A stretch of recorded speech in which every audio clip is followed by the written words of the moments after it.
think we're recording. Yes, we are. Okay, so we left off. I didn't have the call last week because I had a sore throat, and now, of course, I'm sick tonight, but it's okay. At least I can talk and my throat's not sore. So last week we would have been on week 3 of getting noticed on social media, but instead I replaced it with a really amazing call by Andrea Crowder. If you didn't watch that, seriously watch it. It's on Instagram stories. She talks about how to use Instagram stories. She gives a ton of examples. And I am seeing a lot of more engagement just in doing that since last week. So I definitely think it's worthwhile. So she gives you some people to follow. I've been following her, and I just definitely have a lot more interaction, more DMs coming in from my Instagram stories. For some reason, I have my Instagram stories set to automatically post to my Facebook stories, but it's not working. I think it's because I have my Instagram as a business Instagram, and my like page doesn't have the ability to do stories yet. So I think that's the problem. So I'm going to have to post them to Facebook, but you can cross post them. She talks about how you can do polling with your audience and make your posts look like almost like animated, and they're way more interesting than just taking a snap or a boomerang all the time. So she's really good. Let's see. I don't think Allison can hear. Can you hear Allison?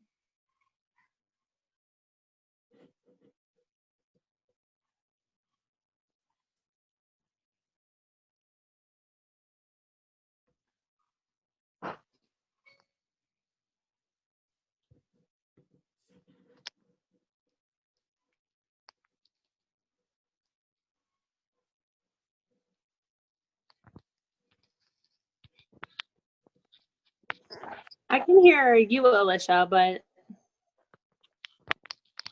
Can you hear now, Allison? Weird. I wonder if she's on her phone. I always have to... Allison says she hears me, but she doesn't hear you. Huh. Weird. Allison, if you're on your phone, on the left-hand side of my phone up at the top, there's a little speaker button, and mine automatically is always off, and I have to turn it on. Try that.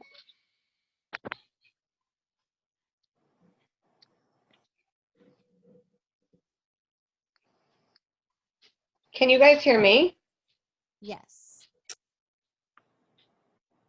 Yes. Okay. I can still hear you, MC. I saw that little...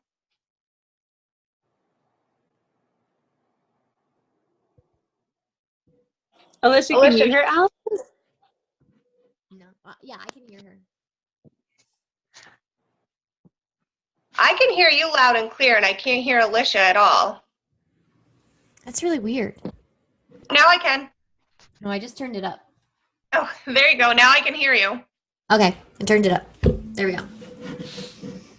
Turn it up. Perfect.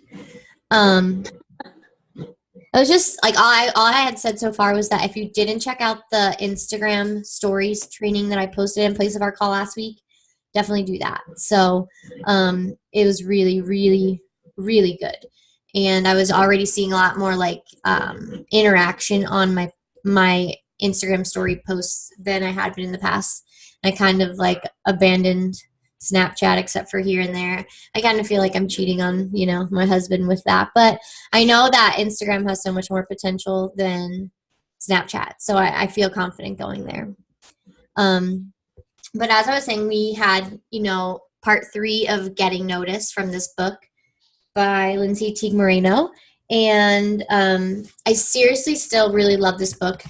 But today I'm going to be talking about how to take, your personality and your skills and turn them into something that people actually want to engage with, because after all, that's what we're after.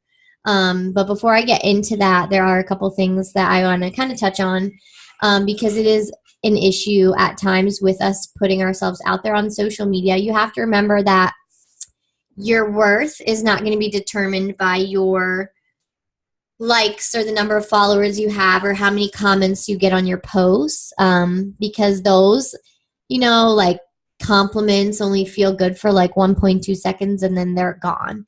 At the same time, you can't take too much weight in what I would call like internet trolls, people that you don't know and that don't know you and don't care about you, that have not nice things to say about your posts.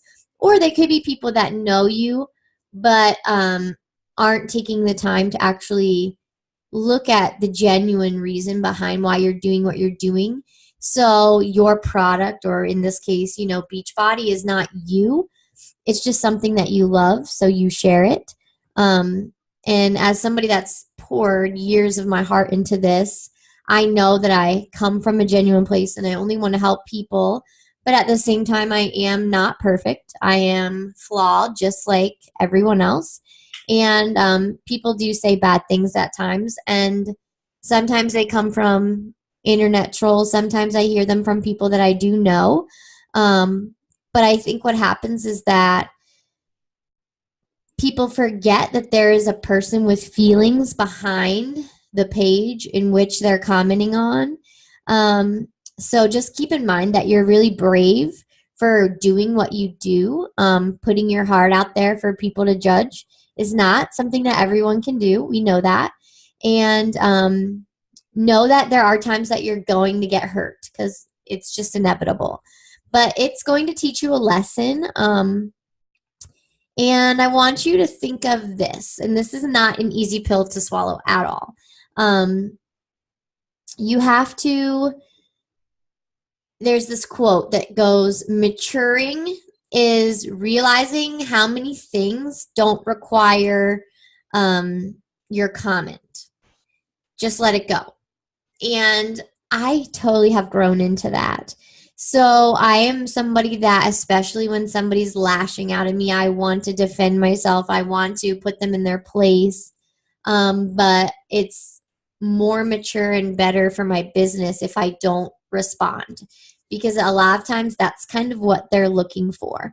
You have to keep in mind that if someone's writing something negative to you, it is not necessarily that they're writing something negative to you because of you. It's because something you might have posted brought up a memory of a past hurt that they've dealt with, or anger, but it's not directed at you. They're just taking it out on you.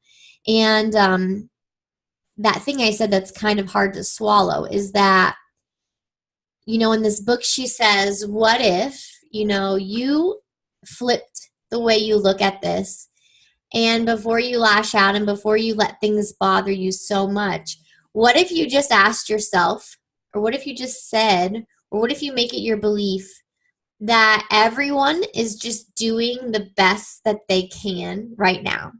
So maybe that person had a horrible day today and you were the brunt of their, bad day.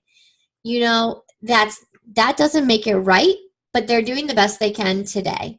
And maybe they haven't dealt with some feelings from childhood based on something you posted. They're doing the best they can. I think if we take our mindset and switch it to that, it just makes everything a lot easier to digest. And you are going to be a lot better at giving people grace. And we want people to give us grace, right? Because we have bad days and we do things that we shouldn't do and we're not proud of, because in the moment we were doing the best that we could. I know there's times as a mom I've overreacted. I've done things that I'm not proud of.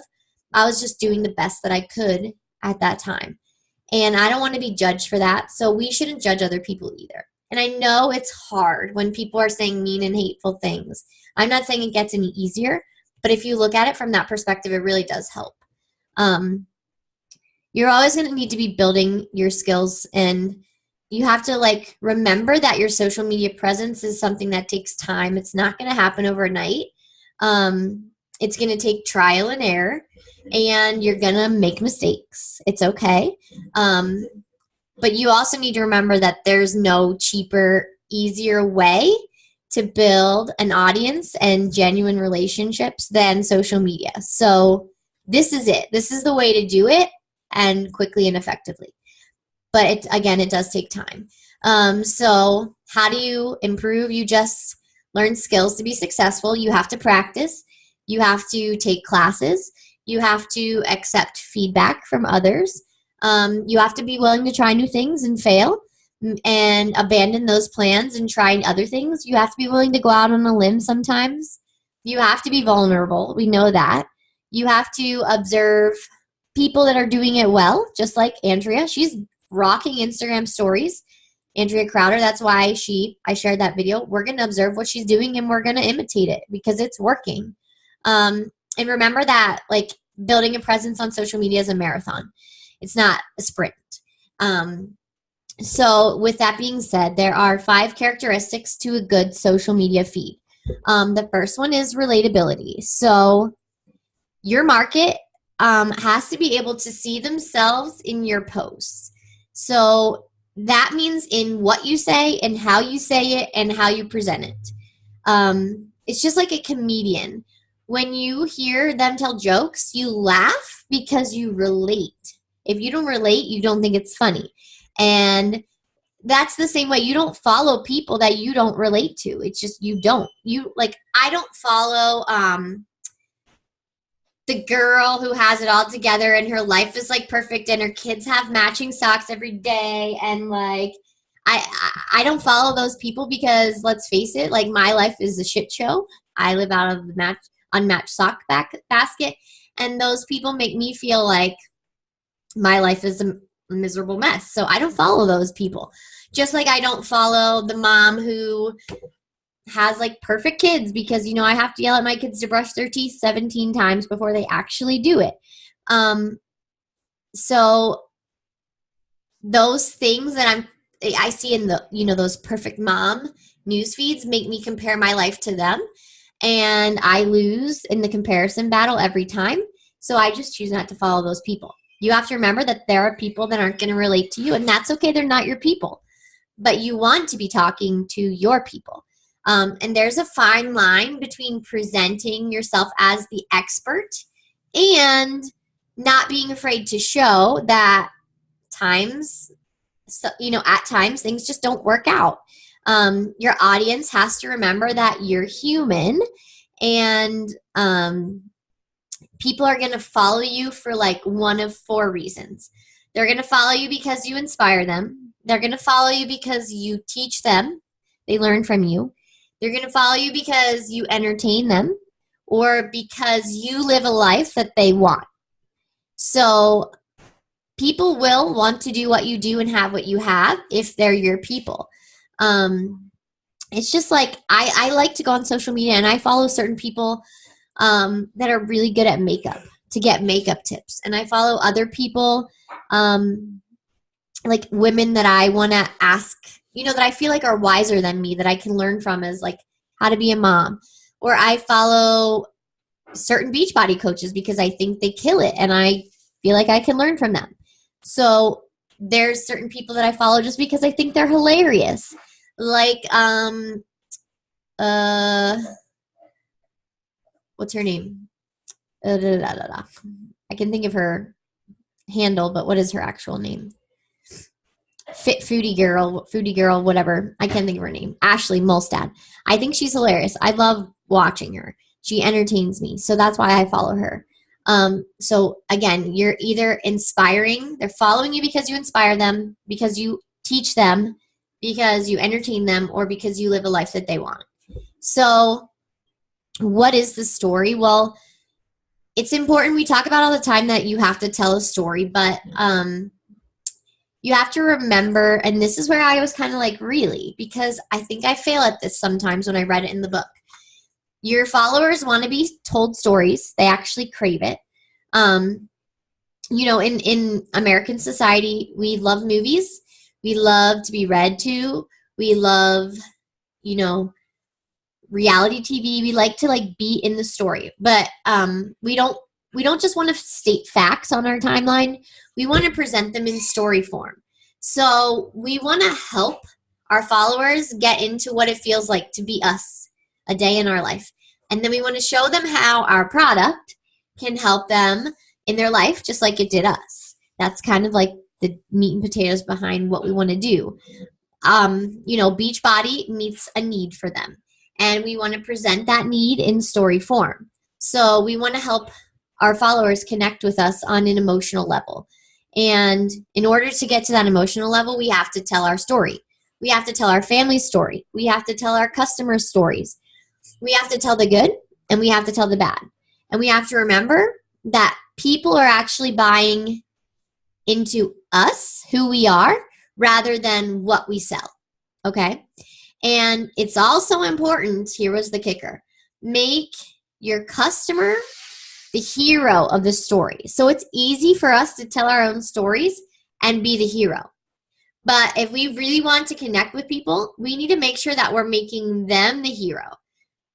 They need to be able to see themselves in the story. We need to make them feel like we're going to hold their hand and walk beside them, not us be the spotlight, not us be the hero.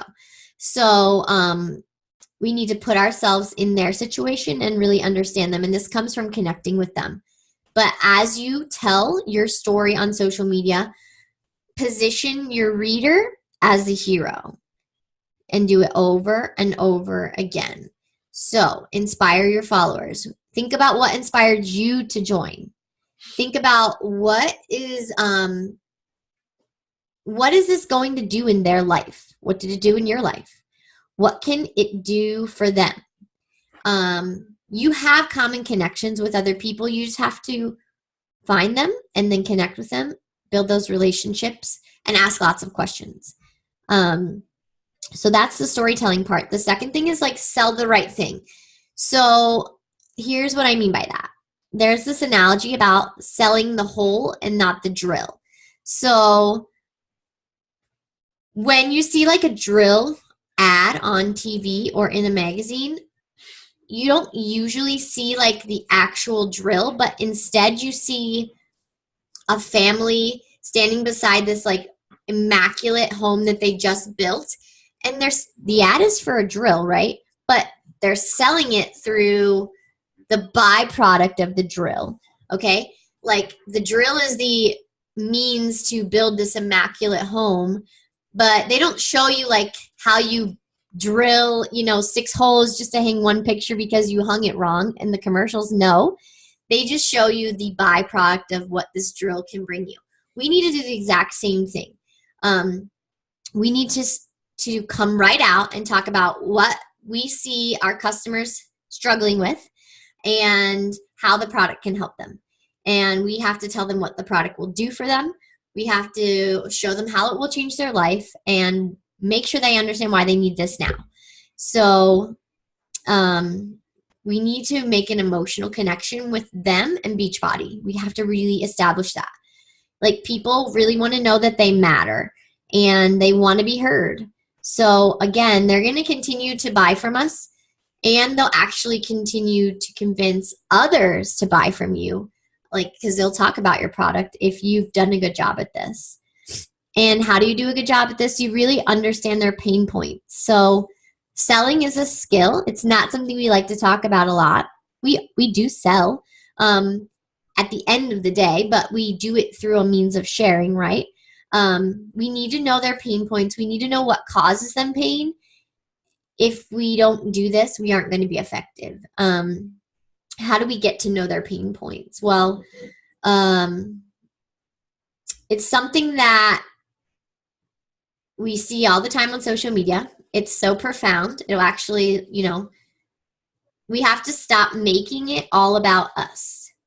And here's what I mean. So you're like, well, you always say tell your story. You're right.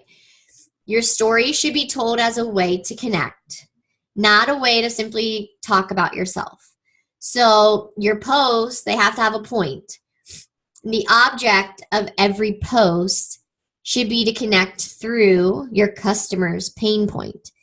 It can't be about you. Your pain is their pain, and if that's true, then you connect with them. If you're selling something, then what you say can't be about you. Like I said, it has to be about them. You have to get into that what's in it for me type mindset. They are constantly saying when they scroll, whether they're going to stop and read your post or not, they have to know what's in it for them, or they're just going to keep scrolling. Like if you're just talking about your Shakeology and how it changed your life and blah, blah, blah, it's all me, me, me, me, me. You're just going to get scrolled right past because they're not feeling like they're not seeing what's in it for them. Tell your customer, so offer them a solution is the final thing. It's creating action. Tell your customer like what to do. And when I think about that, I have something here I wanted to share. Okay, so customers want things to be simple. They want to be spoon-fed. Tell them what the next steps are and show them how to find it. If you want them to go read a blog post, then you just give them the link. If you want them to purchase, show them how. Ask for the sale. You've done a good job showing them value and bringing it into their life. It's okay to tell them what the next step is without them thinking that you're just trying to make a buck. So that I thought that was pretty cool. So you are a business person. Think of it that way. And it's your job to sell a product or service. Don't be afraid to do it. Sales are only creepy if it's done wrong. So since your posts are relatable and they're written in story form and they're inspirational and they're focused on helping your customers and you've done all this, you've set yourself up for being able to ask for a sale in a non-used car salesman type of way. So in other words, if you do everything that I just talked about, you can be confident in asking for the sale at the end of the day because they're not going to feel like you're selly at all. You know, you've done such a great job of sharing and connecting that they understand you do this as a business and there is going to be a product exchanged because that's how they're going to see the benefit. So I think that's pretty cool because we are so afraid of the word sell, but it is a transaction at the end of the day. So don't be afraid to, once they are ready to commit, you know, ask them for the sale. Just say like, what's stopping you if they aren't ready to commit? But that was kind of the meat and potatoes to kind of what I wanted to go over. I have one more section for next week that I wanted to cover, but I didn't want to get into too much in one night. So I did think that I at times am guilty of talking too much about me and not enough about my customers' pain points. That was one big takeaway I had. I see that a lot from Beachbody coaches in general. And I think it's because we are taught so much to share our story. I think it's just a matter of like a little tiny tweak to where we make our customers the, you know, hero in the story. And we can tell it in just a different way that will make them connect with it more and not scroll right past us feeling like she's just talking about herself again, you know? So I'm excited to kind of implement some of those changes. Do you guys have any questions?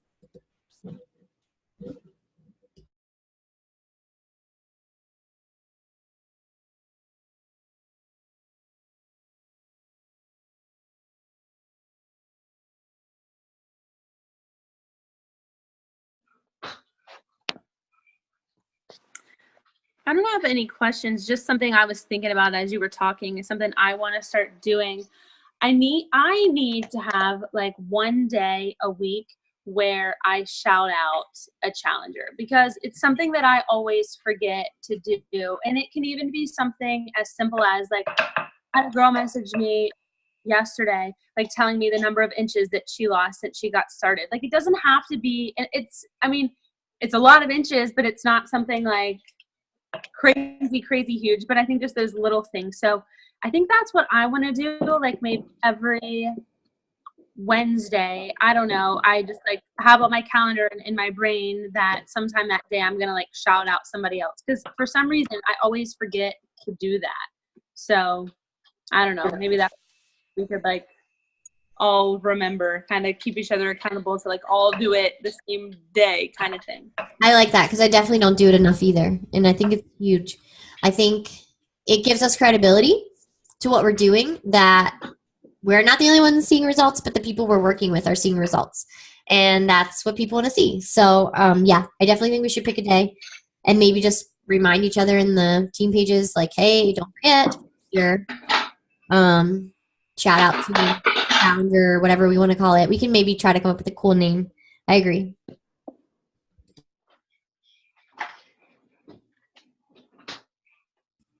Awesome. So I will put that as a definite takeaway. I'll think about a name. You guys think about a name. Let me know if you come up with anything.